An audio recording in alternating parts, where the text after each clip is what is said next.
Hi friends, welcome to my channel. సీరియల్లో చూసుకున్నట్లయితే ఇక ప్రభావతి హాల్లో పడుకోవాలని చెప్పేసి ఆపసోపాలు పడుతూ ఉంటుంది. అప్పుడే మీనా అయితే వంటగదిలో పనంతా పూర్తి చేసుకుని తన గదిలోకి వెళ్ళి విశ్రాంతి తీసుకుందామని గది వైపుకి వెళ్తూ ఉంటుంది. ఇక వెంటనే ప్రభావతి మీనా చూసి, నీ పని బాగుందే, రాజవైభోగం వలకబోస్తున్నావు.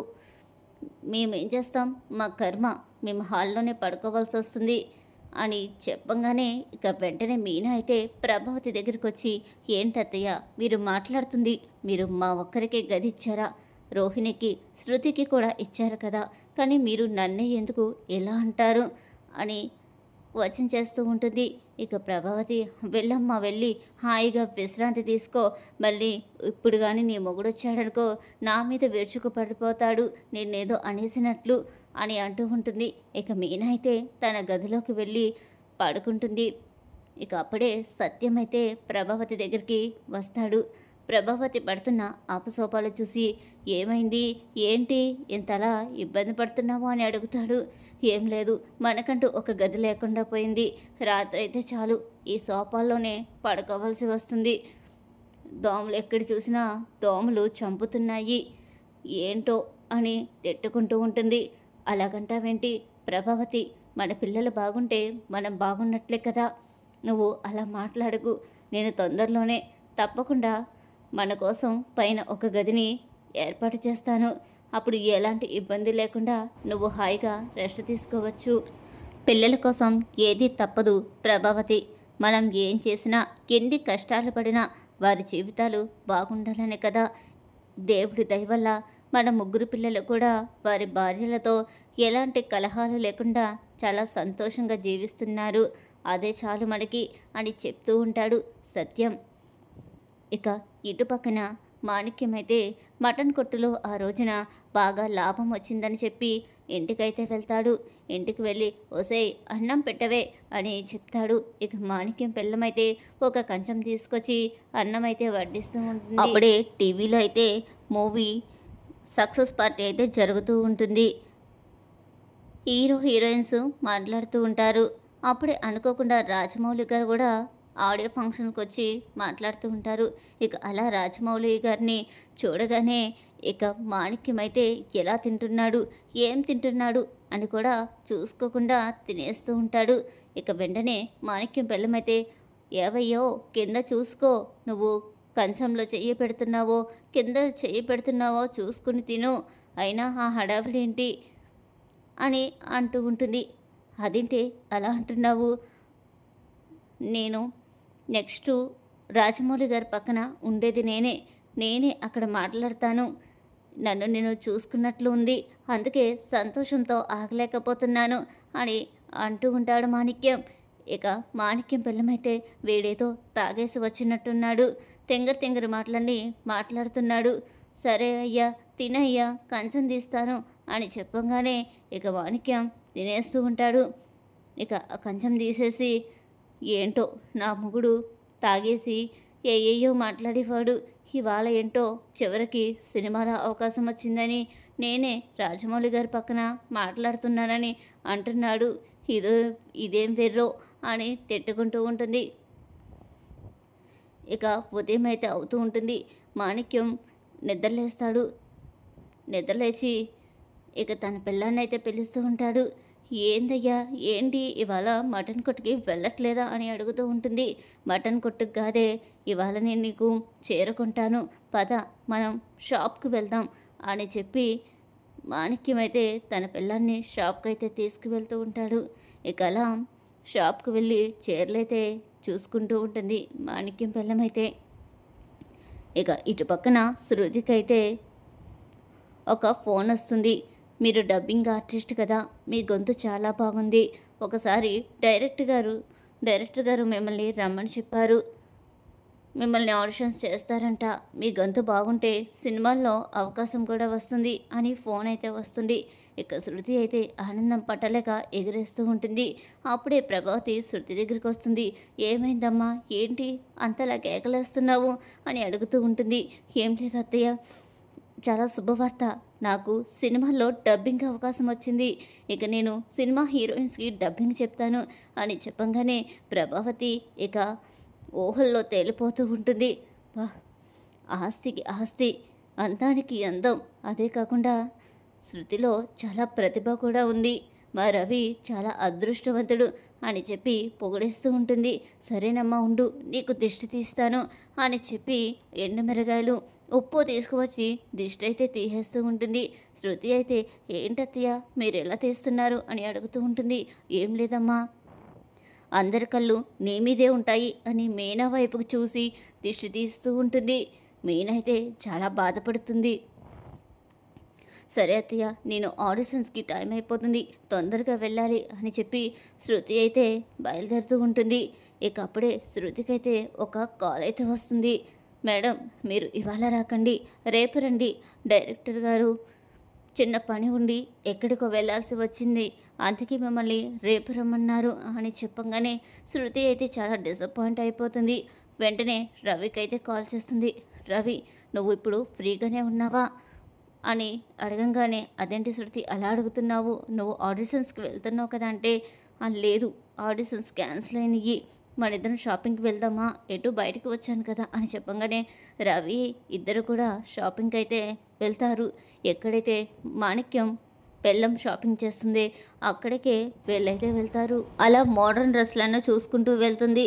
అప్పుడే శృతి కంటికి ఒక చీర అయితే చాలా అందంగా కనిపిస్తుంది. రవి, ఆ చీర చాలా బాగుంది కదా, నేను తీసుకుంటాను అని చెప్పంగానే తీసుకో శృతి అని అంటాడు రవి. ఇక వెంటనే శృతి అయితే ఆ చీర దగ్గరికి అయితే వెళ్తుంది. అక్కడే మాణిక్యం వాళ్ళ ఆవిడ కూడా చీరలు తీసుకుంటూ ఉంటుంది. మాణిక్యం వాళ్ళ ఆవిడని అక్కడ వదిలిపెట్టేసి అప్పుడే టీ తాగుతాను అని చెప్పి బయటకు వెళ్తాడు. ఇక మాణిక్యం వాళ్ళ ఆవిడ శృతి అయితే మాట్లాడుకుంటూ ఉంటారు. మీకు ఈ చీర బాగుంటుంది ఆంటీ అని చెప్పి శృతి అయితే మాటలు కలిపేస్తుంది. చాలా మంచిదానిలా ఉన్నావమ్మా, చదువుకున్నావన్న గర్వం కూడా నీకు లేదు, ఏంటంటే మీరొక్కరే వచ్చారా అని అడుగుతూ ఉంటుంది శృతి. లేదమ్మా, నా మొగుడు కూడా వచ్చాడు, ఇప్పుడే టీ తాగిపోయి వస్తానని చెప్పి వెళ్ళాడు. ఈలోపు నేను చీరలు తీసుకుంటాను, మన ఆడవాళ్ళకి ఎన్ని చీరలు చూసినా సరిపోదు కదా, చాలా టైం పడుతుంది కదా అని చెప్పి వాడిక్కడికి రాలేదు అని అంటూ ఉంటుంది. శృతి అయితే ఇక ఆ చీర తీసుకుని ప్యాకింగ్ చేయించుకుని, సరే ఆంటీ నేను వెళ్తున్నాను అని చెప్పి బయలుదేరి బయటకు వస్తూ ఉంటుంది. అప్పుడే మాణిక్యం అయితే లోపలికి వస్తూ ఉంటాడు. ఇక మాణిక్యాన్ని చూసిన శృతి అయితే గుర్తుపట్టేస్తుంది. అదేంటి, మీరు రోహిణి వాళ్ళ మావే కదా, ఎక్కడున్నారేంటి అని అడుగుతూ ఉంటుంది. ఇక మాణిక్యం అస్సలు గుర్తుపట్టడు. ఎవరమ్మా నువ్వు, ఎవరమ్మా అని అడుగుతూ ఉంటాడు. అదేంటండి, అప్పుడే మర్చిపోయారా, మీరు ఊరికొచ్చారు, అమ్మమ్మ గారు ఊరొచ్చారు కదా, మీరు రోహిణి వాళ్ళ మావే కదా అని చెప్పేస్తుంది. గుర్తొచ్చిందమ్మా, గుర్తొచ్చింది అని అంటాడు.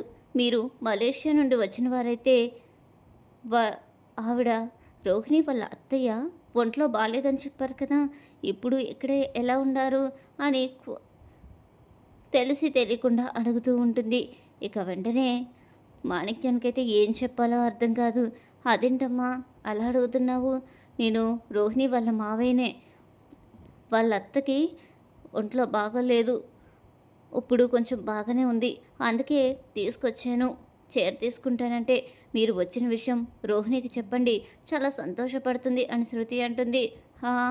పర్లేదమ్మా, మేము ఏదో చిన్న ఫంక్షన్కి వచ్చాం, ఇటు చూసుకుని వెళ్ళిపోతాము, మళ్ళీ రోహిణికి చెప్పామంటే ఇంటికి రమ్మంటుంది, అక్కడ చాలా బిజినెస్లు ఉండిపోయినాయి, అవన్నీ కూడా నేను చూసుకోవాలి కదా అని చెప్పి అంటూ ఉంటాడు మాణిక్యం. ఇక శృతికైతే డౌట్ వస్తుంది.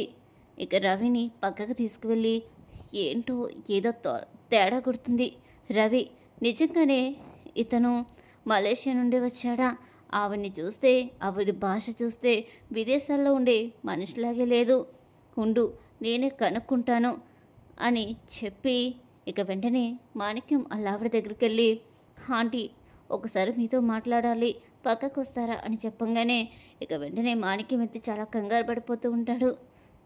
వద్దు వద్దు అంటాడు. ఇక వెంటనే మాణిక్యం ఆవిడైతే ఒక్క దోస్తుంది.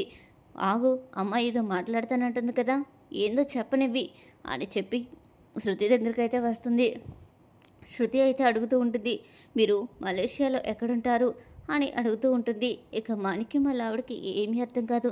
అదేంటమ్మా, నేను మలేషియాలో ఉండడం ఏంటి, మేము ఇటుపక్క బజార్లోనే ఉంటున్నాము, మాది మటన్ కొట్టు, అదిగో మా ఆయన ఉన్నాడు కదా, మటన్ చాలా బాగా కొడతాడు అంటే, అదేంటి మీరు మా రోహిణి వాళ్ళ మావయ్యని చెప్పారు కదా, మీ ఆయనే చెప్పాడు అని టెన్షన్ పడుతూ అంటూ ఉంటుంది.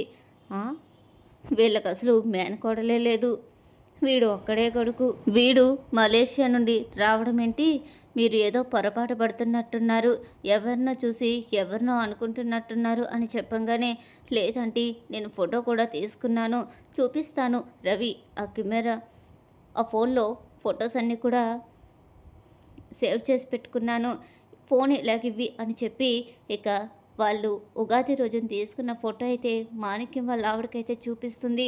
ఇక మాణిక్యం అలా ఆవిడైతే షాక్ అయిపోతుంది. అవునమ్మా, వీడు నా మొగుడే, అక్కడేం చేస్తున్నాడు అని, ఉండు వీడి సంగతి తేలుస్తా అని చెప్పి మాణిక్యం కాలర్ పట్టుకుని మాణిక్యాన్ని చంప పగలగొట్టేస్తూ ఉంటుంది. కొట్టమాకే, కొట్టమాకే, నేనేం తప్పు చేశానే అని అంటూ ఉంటాడు. నువ్వు తప్పు చేసావా, ఈ పొట్టులో ఉన్నది నువ్వే కదా, ఏం చేసావో నీకు తెలీదా అని అంటూ ఉండగా, అదంతా కూడా నాటకమే, నేను నటించడానికి వెళ్ళాను అంతే అని నిజమంతా కూడా చెప్పేస్తాడు. ఇక శృతి ఒక్కసారిగా షాక్ అయిపోతుంది. ఆహా, ఇదన్నమాట సంగతి, మమ్మల్ని అందరినీ భలే బకరాలు చేసావు రోహిణి, ఉండు అని చెప్పి వెంటనే రోహిణికైతే కాల్ చేస్తుంది. రోహిణి, మీ మావయ్య ఇండియాకి వచ్చేసాడు అని చెప్పంగానే రోహిణి అయితే షాక్ అయిపోతుంది. అదేంటి శృతి, వెటకారం చేస్తున్నావా నన్ను, మా మావయ్య ఇండియాకి రావడం ఏంటి, మా అత్తకు బాగాలేదని తను చాలా సీరియస్గా ఉందని చెప్పి హాస్పిటల్లో ఉన్నాడు, నువ్వు ఇప్పుడు జోక్ చేయడం ఏం బాగాలేదు అని అంటూ ఉంటుంది. సరే ఒకసారి వీడియో కాల్ చేయి, చూపిస్తాను మీ మావయ్యని అని చెప్పంగానే, ఏంటి మాణిక్యం కానీ దొరికిపోయాడా ఏంటి శృతికి, ఒకవేళ అదే జరిగిందా ఏంటి, ఓరి దేవుడా భగవంతుడా, ఇప్పుడు నేను ఎలా కట్టెక్కాలి అని చెప్పంగానే శృతి అయితే వీడియో కాల్ చేస్తుంది. ఇక వెంటనే రోహిణి అయితే ఫోన్ ఎత్తుతుంది. ఫోన్ ఎత్తంగానే మాణిక్యాన్ని చూపించి, ఇగో ఈ మలేషియా మావయ్య వచ్చేసాడు, చూసావు కదా, నువ్వు చేసిన కుట్రంతా కూడా బయటపడిపోయింది, నిజమంతా కూడా నాకు తెలిసిపోయింది, పద రవి ముందు ఇంటికి వెళ్దాం అని చెప్పి రవిని తీసుకుని ఇంటికైతే వెళ్తూ ఉంటుంది. ఇక అప్పుడే మాణిక్యం మళ్ళావిడ, తాగుపోతాడైనా నా మొగుడు చాలా మంచోడు, మీరు పెద్దంటి వారిలా ఉన్నారు, తను ఎలాంటి గొడవల్లో ఇరుక్కోకూడదు, కావాలంటే నేను వస్తాను, ఎవరి దగ్గర ఏం చెప్పాలన్నా ఎవరిని క్షమాపణ అడగాలన్నా అడుగుతాను, ఆ తింగరోడికి ఏమీ తెలియదు అని చెప్పంగానే, లేదంటే మీరెవరిని క్షమించమని అడగాల్సిన అవసరమే లేదు, ఎందుకంటే ఇందులో మాణిక్యం తప్పేమీ లేదు, తన డబ్బుకి ఆశపడి ఇలా నటించాడే తప్ప, తను ఆడిషన్స్ అనుకున్నాడే తప్ప అందులో తన తప్పేమీ లేదు, మీరేమీ రావాల్సిన అవసరం లేదంటీ అని చెప్పంగానే ఇక మాణిక్యం మళ్ళీ ఆవిడైతే మాణిక్యాన్ని తీసుకుని ఇంటికైతే వెళ్తుంది. ఇక శృతి అయితే అంటుంటుంది, ఎంత మోసం చేసింది రోహిణి, ఎన్ని నాటకాలు ఆడింది, అబద్ధాన్ని నిజమని నిరూపించడానికి ఎంత ప్రయత్నం చేసింది, అప్పటికి బాలు ఏదో విధంగా నిజాన్ని బయట పెట్టాలని చూశాడు, కానీ చివరికి బాలు నోరు ఏదో విధంగా కవర్ చేసుకుంటా వచ్చి బాలు నోరు మోయించేసేది అని చెప్పంగానే ఇక ఇంటికైతే వచ్చేస్తారు. ఇక రోహిణి అయితే చాలా టెన్షన్ పడిపోతూ ఉంటుంది. ఇక ఈ రోజుతో నా పని అయిపోయింది, ఇక బాలునైనా సరే కాళ్ళు పట్టుకుని క్షమించమని అడిగితే అక్కడితో ఊరుకుంటాడు. ఇక ఈ శృతి అసలు ఊరుకోదు, ఇప్పుడు ఏదో విధంగా పెద్ద గొడవ అయితే చేసేస్తుంది అని అనుకుంటూ టెన్షన్ పడిపోతూ ఇక ఇంటికైతే వచ్చేస్తుంది. అప్పుడే శృతి అయితే ఇంటికి వస్తుంది. ప్రభావతి ఎదురుపడుతుంది. ఏమమ్మా, ఏమైందమ్మా, అదేంటి శృతి అప్పుడే వచ్చేసావేంటి అని అడుగుతూ ఉంటుంది. రావడం కూడా మంచిదే అయ్యిందంటీ, నేను రావడం వల్ల ఈరోజు చాలా మంచి విషయం తెలుసుకున్నాను, నమ్మించి మోసం చేసే వాళ్ళ గురించి బాగా తెలుసుకున్నాను అని చెప్తూ ఉంటుంది. అదేంటమ్మా ఈరోజు నువ్వు వింతగా మాట్లాడుతున్నావు, అసలు ఏం జరిగింది అని ప్రభావతి అడుగుతూ ఉంటుంది. ఏం జరిగిందా, రోహిణి చేసిన పనికి నా మైండ్ బ్లాక్ అయిపోయింది, నా మైండ్ ఒక్కసారిగా గిర్ర గిర్రను తిరిగిపోయింది, అదేంటి రోహిణి ఏం పని చేసింది అని చెప్పగానే, రోహిణి ఆడిన డ్రామా చెప్పానంటే మీరు ఇప్పుడే కళ్ళు తిరిగి కింద పడిపోతారు అని చెప్పగానే రోహిణి అయితే చిన్నగా నడుచుకుంటూ వస్తుంది. వీళ్ళు మావయ్య అని చెప్పిన దంతా కూడా అబద్ధమే. వాడు ఒక మటన్ కొట్టుకునేవాడు. డబ్బిచ్చి ఆడిషన్స్ అని చెప్పి వాడిని మోసం చేసి నటింపు చేయడానికి తీసుకువచ్చింది అంతే. మలేషియా మావయ్య లేడు, ఏమీ లేదు, ఆస్తి లేదు, ఇదంతా కూడా నాటకం అని చెప్పగానే మీనా అయితే ఒక్కసారిగా వచ్చి రోహిణి చెంప పగలగొడుతుంది. ఇక అలా మీనా రోహిణిని కొట్టంగానే ప్రభావతి అయితే షాక్ అయిపోతుంది. ఏయ్ మీనా, ఎందుకే కొడుతున్నావు నన్ను? జాగ్రత్త, చెయ్యపడిందంటే ఊరుకోను అని రోహిణి అంటుంది. ఏం చేస్తావు రోహిణి? నువ్వు చేసిన మోసానికి ఒక దెబ్బతో ఊరుకున్నాను. ఇప్పుడు కానీ నా మొగుడొచ్చాడంటే నేను మామూలుగా అడుగుడు. అయినా ఒక అత్తని అమ్మ లాంటి దాన్ని ఇన్నాళ్ళు మోసం చేసుకుంటూ వచ్చావే, నీకు ఇది ఏమైనా భావ్యంగా ఉందా అని అంటూ ఉంటుంది మీనా. అప్పుడే ప్రభావతి చిన్నగా బాధకరమైన మోహంతో నడుచుకుంటూ వచ్చి, ఏం రోహిణి, నీకెప్పుడేదైనా తక్కువ చేశానా? ఎప్పుడైనా సరే మీనాని తిట్టేదాన్ని కానీ నిన్నెప్పుడు ఒక్క మాట కూడా నేను అనేదాన్ని కాదు. అలాంటి అత్త, అదే అమ్మని నువ్వు ఇలా మోసం చేయడం ఏమైనా బాగుందా చెప్పు అని బాధపడిపోతూ ఉంటుంది. ఇక రోహిణి వెంటనే నన్ను క్షమించండి ఆంటీ, నిజంగా మా నాన్నకి ఆస్తులు ఏమీ లేవు, అసలు నాకు మామయ్య లేడు, నా తల్లి కూడా బ్రతికే ఉంది. ఈ నిజం మీకు ముందుగానే చెప్పానంటే మీనాని ఎలాగ చూస్తున్నారో నన్ను కూడా అలాగే చీప్గా చూస్తారని చెప్పాలనిపించలేదు అని అంటూ ఉంటుంది రోహిణి. ఒక విషయాన్ని గుర్తుపెట్టుకో రోహిణి, నిజాన్ని ఎక్కువ రోజులు దాచి ఉంచలేరు. అబద్ధం ఎమ్మటనే బయటపడిపోతుంది. ఏదో విధంగా నువ్వు నిజాన్ని దాచి ఉంచాలని అనుకున్నావు, చూసావు కదా, అది ఏదో ఒక రూపాన బయటపడుతుంది. నువ్వు దొరికిపోయావు. నువ్వు చేసిన మోసమంతా కూడా బయటపడిపోయింది.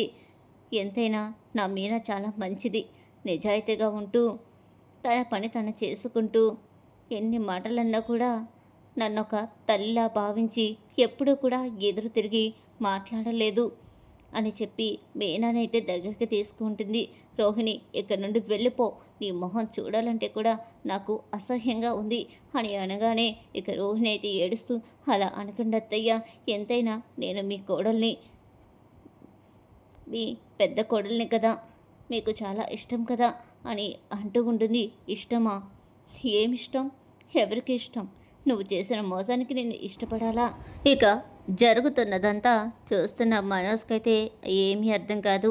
ఇక ప్రభావతి, ఒరే మన చూసావు కదరా, నీ పిల్ల ఎంత పని చేసిందో, మనల్ని అందరినీ ఎంతలా పకరాలుగా మార్చిందో. అమ్మో, ఇంత మోసమా?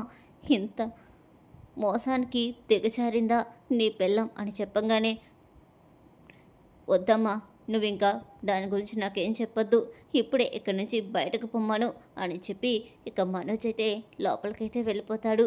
ఇక రోహిణి మనోజ్ వంకే అలా బాధగా చూస్తూ ఉంటుంది. చూసావు కదా, అర్థమైంది కదా, నీకు ఇంకా ఈ ఇంట్లో స్థానం లేదు, వెళ్ళిపో అని చెప్పి ప్రభావతి అయితే అంటూ ఉంటుంది. ఇక అలా ఏడ్చుకుంటూనే రోహిణి ఇంటి నుండి అయితే బయటకు వెళ్ళిపోతుంది. ఈ వీడియో మీకు నచ్చినా అయితే లైక్ చేయండి, ఛానల్ అయితే తప్పకుండా సబ్స్క్రైబ్ చేసుకోండి.